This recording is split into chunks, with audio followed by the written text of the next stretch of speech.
Penny Proud. Watch it! Anybody know where she is? Sorry I'm late, Brother Kwame. I didn't hear my alarm. Again? When I heard that season 2 was coming, I was so excited. What do we have to look forward to from Penny? You have a lot to look forward to. Penny is crazy. Penny is a young girl who I think everybody can relate to in so many ways because they either are just like her or they want to be just like her. She is navigating school life, navigating family life. And as soon as I think the writers are not going to have anything else to talk about, it's just teenage stuff going. No, they find our writers are absolutely amazing, and one of our favorite things is representation. We make sure we are representing in every single way of type of person, human being, just in general, and that reflects in our stories as well. So I think people watching are able to just connect. So I'm excited.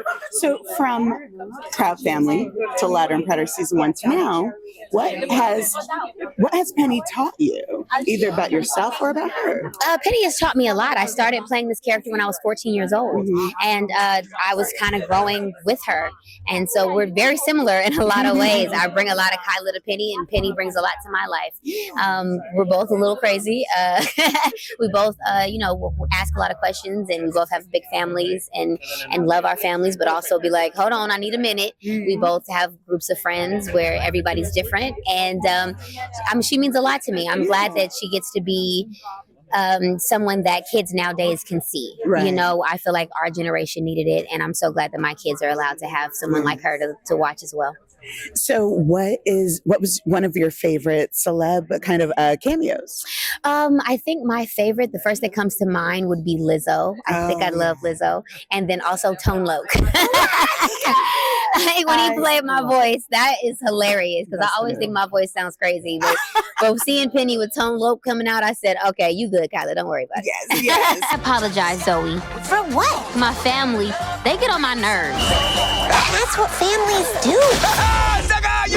From the Proud Family to Louder and Prouder to season 2, how has Trudy changed? Oh, wow. Not much. Honestly, I can say she stayed grounded like J-Lo. If you know what I mean, what was that song she used to sing? Jenny from the Block. Yes, Jenny. I'm still Trudy from the Block. There we go. So she's still a veterinarian, but the only thing is she's taking her show on the road.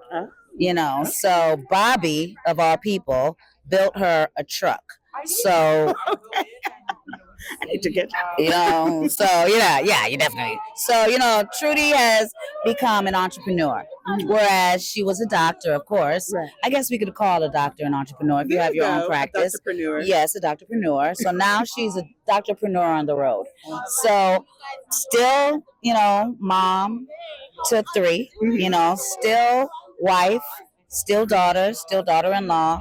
So I think Trudy's major change would have to be her involvement in other people's lives. Right. I don't see her changing as much as I see her attempting to change other people and their fate and their journey and just bring more joy to her household.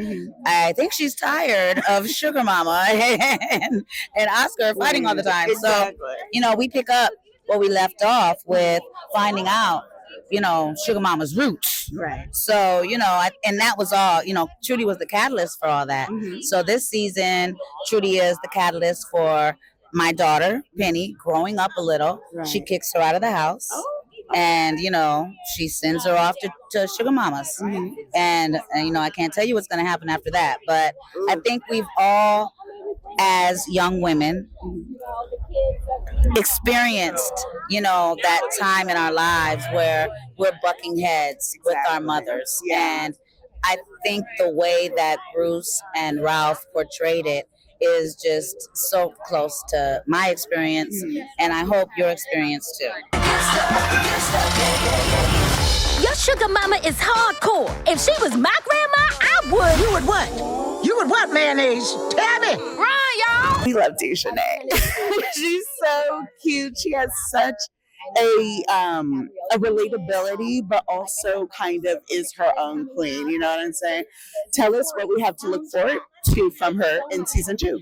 Well, the girls this middle school, they're learning more about themselves and who they are and noticing the differences. And I think this year they get to really embrace what's unique about themselves. And for Dijanae, we know she's confident and she's comfortable in who she is, but we also learned this year how smart she is. Okay. Tell us, what was your favorite part of season 2 that we can look forward to? All the guest stars, we got Gabrielle Union coming, we've got Gabby Douglas, we've got Chance the Rapper, and we've got my homeboy Leslie Odom Jr. from Philly. Yes. I love Leslie. He's fantastic. I cannot wait to see him on that. He's got a great character coming, so you're gonna love it. From the Proud family to the Proud family, louder and prouder, is there anything that you've learned from Dijanae, either about her or about yourself? I have, but I can't say. It's one of the nice little sneak nuggets that's coming out this season, but you'll see. There's something about her that's super, super unique. And I had never heard of this before, so it's quite special. Well, we will definitely be tuning in. I'm Noah. What's your name, girl? I'm La Cienega Boulevardes. And I'm Penny Proud. And I'm Michael Collins. And I'm Dijanae Baca. I was talking to her.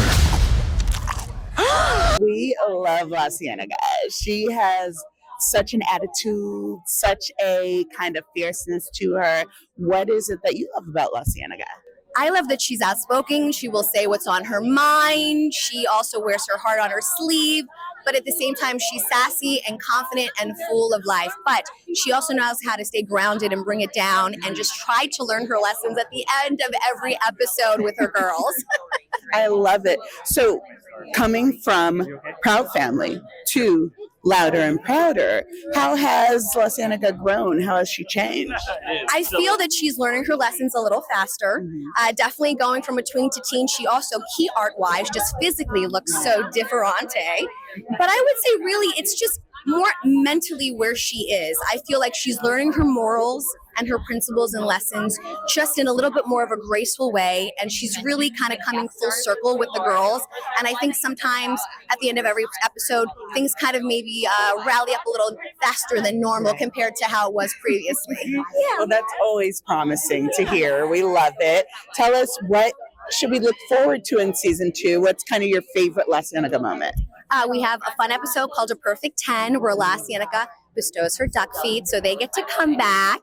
And I just am excited about all of the guest stars. Chance the Rapper, and we have Gabrielle Union. I mean, the list goes on and on. So stay posted February 1st. I can't wait for everyone to see it.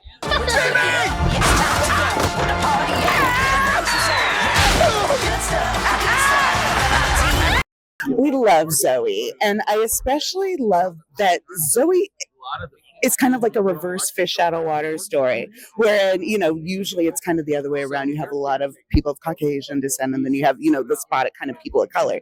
And she's that person. She's like, yo, this is my home. This is my people. This is my environment.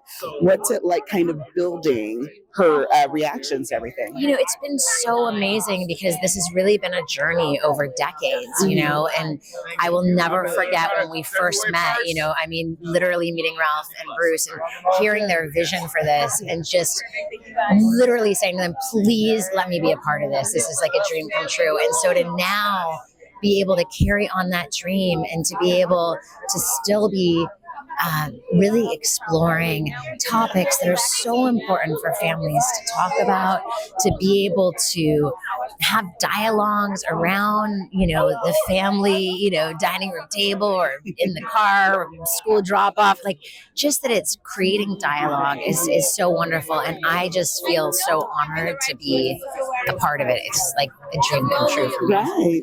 So from the original Proud Family to Proud Family, Louder and Prouder, and even to season 2, what has Zoe taught you about yourself or even about her? I think Zoe has really been just coming into herself, and it's like as she gains more strength and self-awareness and power within her, it's like I lean on her in a way that is so close to my heart, and that I really feel like with Punky is also my superhero. So it's like now I have my Punky superhero and my Zoe superhero, and it's like they both help to get me through the hard times. They're there to celebrate with me in the good times, and this beautiful family that I really love to lean into, that I'm so grateful to be a part of. Well, we are so grateful that you are a part of it. We love her so much, and we love you. Thank you so much for taking a little time to talk with me. It's about showing kindness, lifting each other up. You will let go of my boy. Don't nobody mess with my boy but me.